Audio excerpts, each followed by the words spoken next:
containment dome. The sodium reactor might have created a much bigger problem.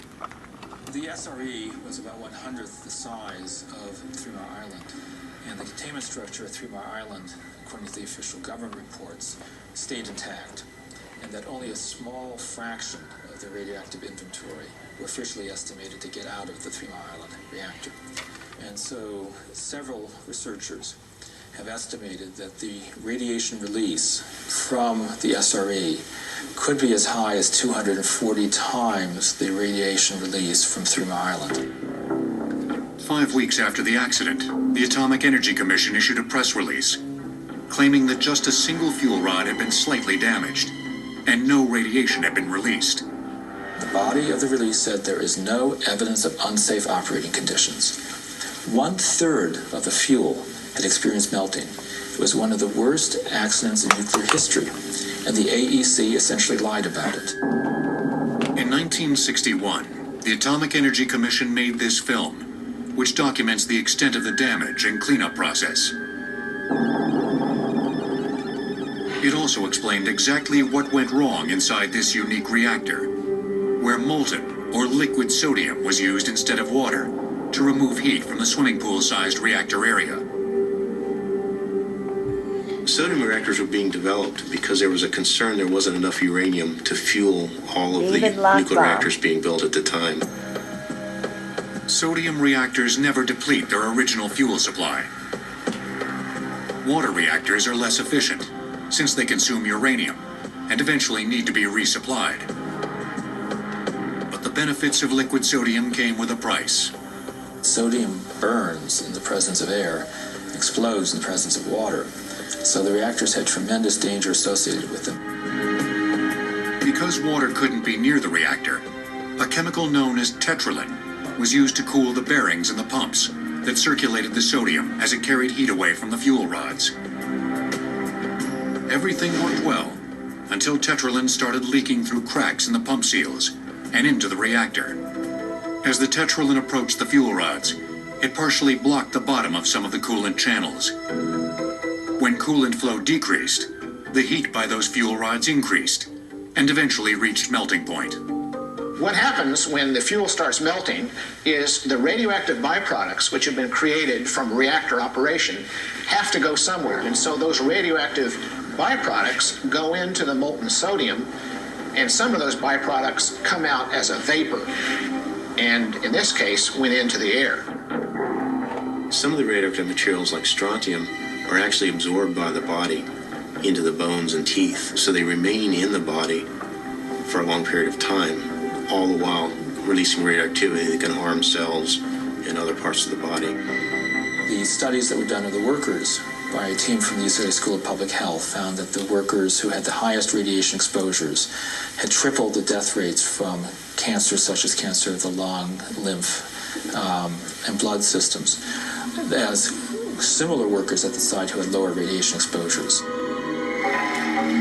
After the 3 Mile Island accident in 1979, some of Daniel Hirsch's students started wondering if anything like it had ever happened in Southern California. In UCLA's engineering library, they found documents and photographs of the melted fuel rods from the sodium reactor accident at the site run by Rocketdyne's Atomics International division. And by a quirk of fate, it turned out that the man who had founded and run Atomics International had subsequently become Dean of Engineering at UCLA and taken with him box loads of the old documents. We then released that to the press in 1979. The Atomic Energy Commission also managed to conceal accidents at 2 other reactors at the Santa Susana facility in the 1960s. Today, the reactor buildings have been torn down and taken away, but years of cleanup work remain. Health effects on the surrounding communities have been difficult to study because of their large populations and the fact that many people have moved out of or into the area over the years. And Southern California's population continues to swell. People are living closer than ever to the site, which is now owned by Boeing. And because certain types of radiation released in the accident can remain at dangerously high levels for centuries, the decisions made at Santa Susana in the 1950s and 60s will continue to affect residents for generations to come.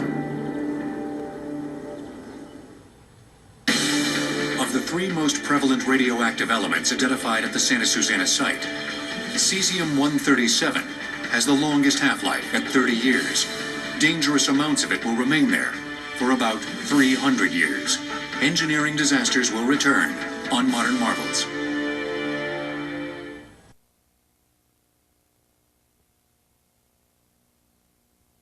Kevin Kamps with Beyond Nuclear, and as Ann said, my title is Radioactive Waste Specialist. I have my Radioactive Waste is Not Your Friend hat on from our friends in Idaho with the Snake River Alliance. They have a little bit out there. We have a little bit back here. We have Palisades Nuclear Power Plant, owned by Energy Nuclear of New Orleans. That's about 50 miles away from here. So Grand Rapids is about the same distance away from Palisades as Fukushima City in Japan is from the Fukushima Daiichi nuclear power plant. And one of the inspirations for this speaking tour, and this is the kickoff event tonight, that's going to keep going for another 5 days, 1 city per day. We've got Kalamazoo tomorrow, South Haven on Friday. On Saturday it's Ferndale in Metro Detroit, and then Monroe on Sunday, and finally Ann Arbor. And Ann Arbor is where Stephanie Durnack, way from the back, the coordinator for Michigan's PSR chapter, is based. And this whole tour began with a discussion between myself and Jeff Patterson, who recently passed away on January 23rd from a heart attack unexpectedly. He was the scheduled speaker for this tour. And we're very fortunate that Alfred Meyer from the Physicians for Social Responsibility National Board has stepped up to continue the tour and to carry it out in Jeff's honor. So Jeff's motivation for the tour was to promote the new Michigan chapter of PSR. And my motivation for the tour was old reactors and new reactors. Old reactors like Palisades, one of the worst operating in the entire country, just 50 miles from here, suffering breakdowns in 2011 and 2012, some very serious breakdowns actually, at a rate of about once every 9 weeks. And then they'd be shut down for a month, and then they'd start back up, and they'd run for maybe a month or 2, and they'd break down again. And folks like Corey and Carrie in the back of the room from Don't Waste Michigan, who've been watchdogging Palisades for longer than I have, know that Palisades was a laughing stock from the beginning, and it's only grown worse now that it's over 40 years old. So that was a motivation. I mentioned new reactors. Another big motivation, and we'll end the tour in Southeast Michigan, is the Fermi 3 new reactor that's proposed by Detroit Edison. So we kind of have it all in Michigan that we're fighting. We're really in the radioactive crosshairs of the nuclear power industry and have a lot of work to do. So I'm really happy that you come out tonight, and Alfred's going to talk to us about price, pollution, and proliferation associated with nuclear power.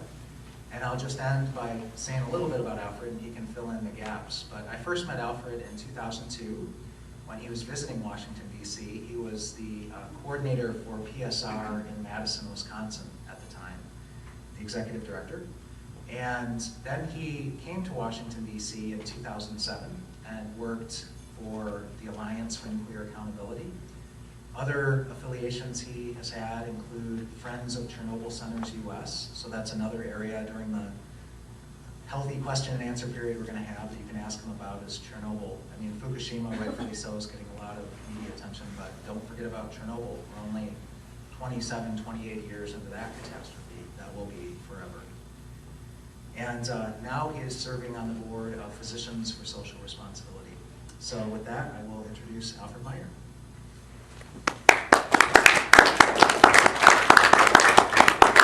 Thank you so much, Kevin. Can everyone hear me okay with this mic? Okay.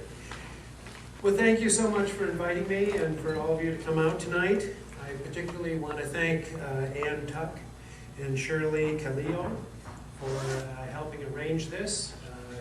And one of the messages I hope to leave with for all of you tonight is that it's people sitting in this room that will make the changes that we need to have. So it's up to us. We are the people we're waiting for. And I want to make a comment too that I think is very appropriate that we're in a church for this discussion. although I'm not going to talk about the moral aspects of this topic tonight, I feel it's a profound issue that for the privilege, in order to boil water, which is what a nuclear reactor does, in order to make steam to turn the generator, to boil water for 40, maybe 60 years, we're going to leave behind the most dangerous elements ever known to man. They're man-made elements. We're going to leave them behind for the next 12,000 generations to deal with. Some of these will be dangerous for millions of years. And to me, it boggles the mind. How could you do this in any sensible way? So I feel that for me, there's always kind of a moral issue here. What are we leaving behind to future generations? We think this is such a gee whiz, amazing kind of technology, which in fact it is. Splitting the atom is a big deal. But I'm afraid we've gotten caught up in the hoopla of it and in many ways not really thought through what it is. So I prepared a talk tonight. I felt like I wanted to really have a conversation with you. I chose not to have a PowerPoint and slides, and this isn't going to be going to the movies where we kind of get lost in the darkness. I hope we'll find some light here tonight. And I will make some comments, and I really am looking forward to questions and discussion. I really want this to be a two-way exchange. But let me run through some notes that I've taken on what I want to talk about, and then we'll talk about it. I want to, so the title that Jeff Patterson and Kevin Kamps came up with, and Jeff was a dear, dear friend of mine, so it's a true honor to be here in his stead to carry on this work. But the title is Nuclear Power, What You Need to Know About Price, Pollution, and Proliferation. And I want to talk about a couple of basic concepts first, just to give us kind of a setting and a framework for the discussion. This whole nuclear experiment, we really are part of a non-consensual, unplanned, and poorly executed experiment to see what will happen when we spread radioactivity throughout the biosphere. That's what's going on now to us, non-consensual. We all know that at a medical school, to do a human experiment, there are all sorts of hoops you have to jump through. People have to be informed all about it, and consent has to be given. But what's happening to us is non-consensual. And I want to ask the question, do we accept this situation passively? Or are we willing to act to change the direction we're headed in? Because it's an increasingly radioactive world with increasing danger of nuclear accident or nuclear war, nuclear attacks, both. So I'm talking about nuclear both bombs and reactors. Now, nuclear power, of course, is to make electricity. But there are many ways to make electricity. You can have something like a photovoltaic cell, which takes the sun's energy and turns it directly into electricity. Then there are a whole number of ways that we make electricity by turning a generator. There could be a wind turbine. There could be hydropower, whether that's a big dam or small little micro hydro units that could be anchored in a river, for instance, or anchored in a tidal area where the tides going in and out would turn it. And then there are thermal systems for generating electricity. And this is where you boil water, create steam, the steam turns the generator, you get the electricity you're after. And thermally, there are coal-fired power plants. But I think most people are quite aware that there's a terrible problem of greenhouse gas emission and mercury pollution, acid rain, particulate matter. Natural gas is a little better on the greenhouse gases, but not free of them. And in today's world, we feel that fracking is a terribly unwise activity to participate in. And there are grave dangers to our groundwater systems, and once you screw those up, you're really in bad shape. And then we have nuclear. And I'm going to talk about some of the inherent dangers in the operation of nuclear reactors and the nuclear waste that's left over. But again, I just want to repeat that the whole point of a nuclear reactor is to boil water. And I think that we can find better ways to boil water that aren't nearly so expensive, that don't pollute so much, and that don't incur the danger of nuclear war. Now, reactors, excuse me, were conceived of, designed, built, and operated first and foremost to make the materials for nuclear weapons.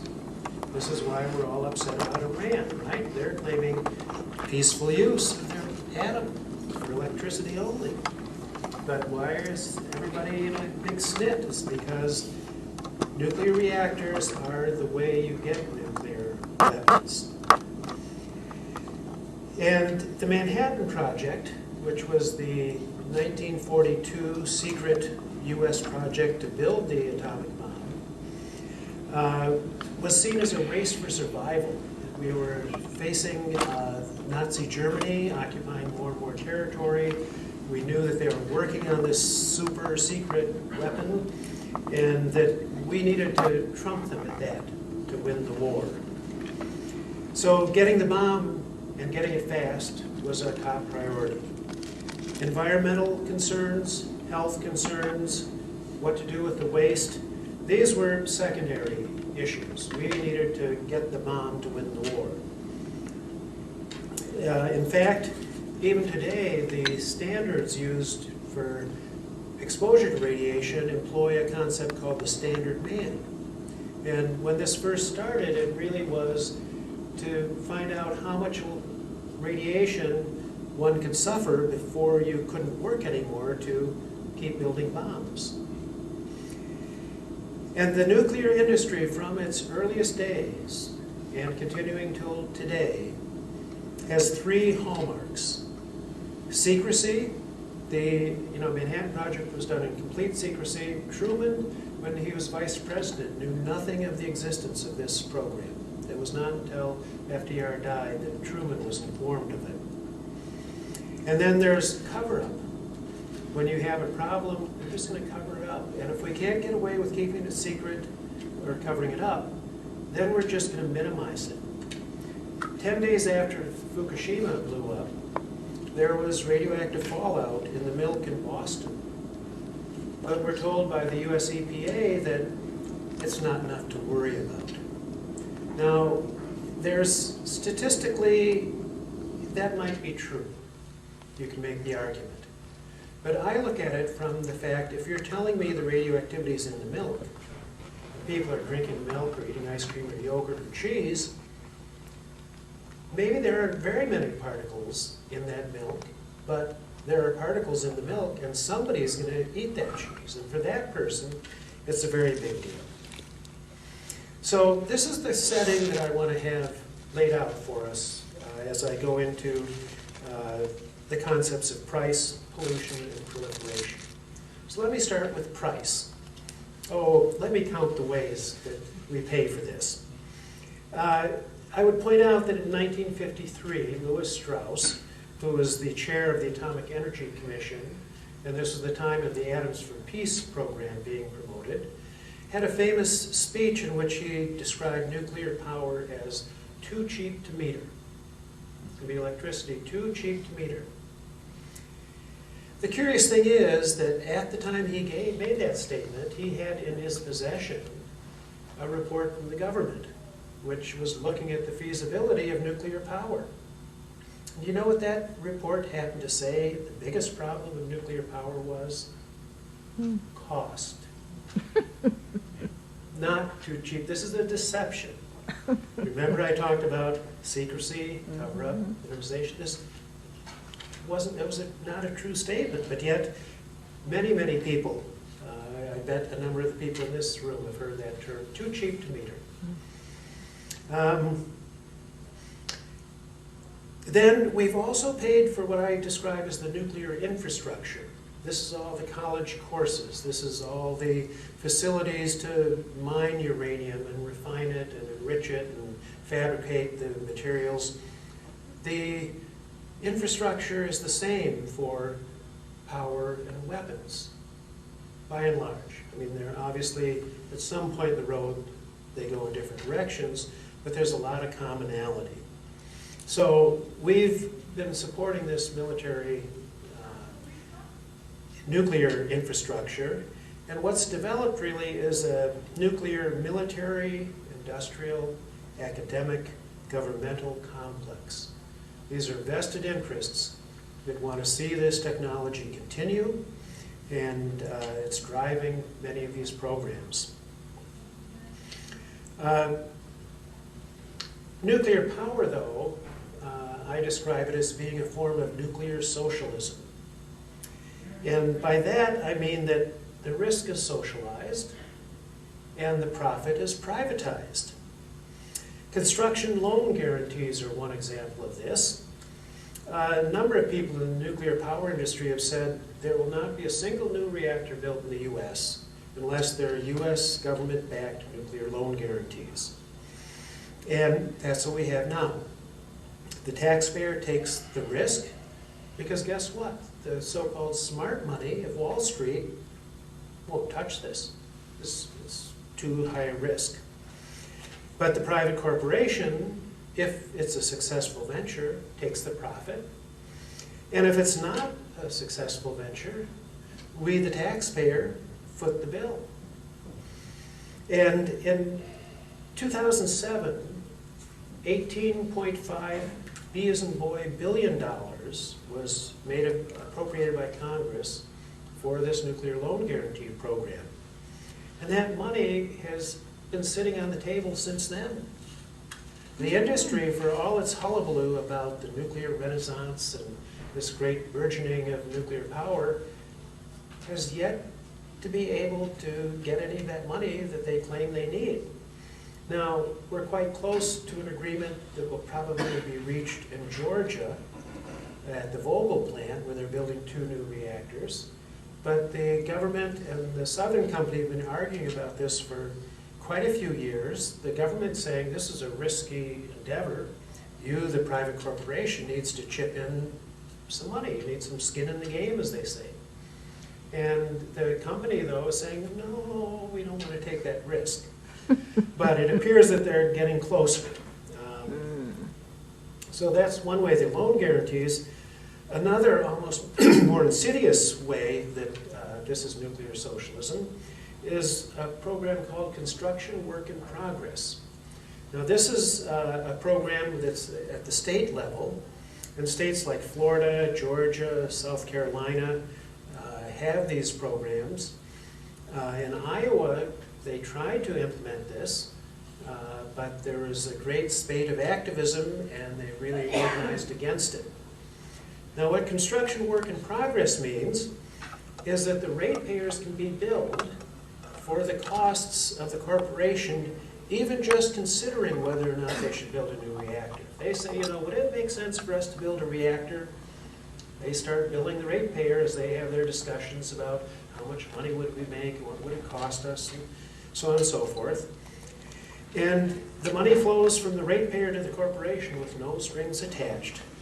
If they do their study and find out, it doesn't seem like such a good deal, or maybe they start building a new reactor and they run into some problem and just stop, the ratepayer's out the money, the corporation doesn't own a thing.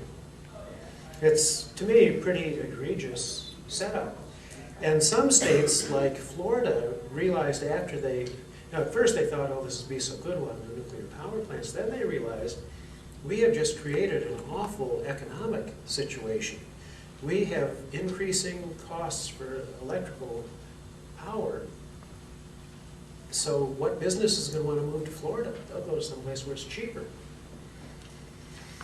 So those are two ways that the construction of plants is financed by the taxpayer.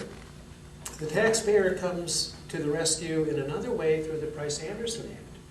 This is federal legislation passed initially in the late 50s when the first commercial reactor was opened at Shippingport.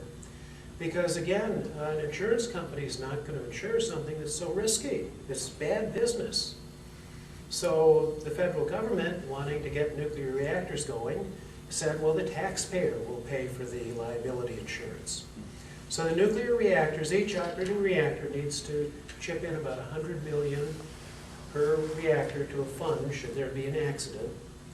But we, the taxpayer, are left with the lion's share of the bill.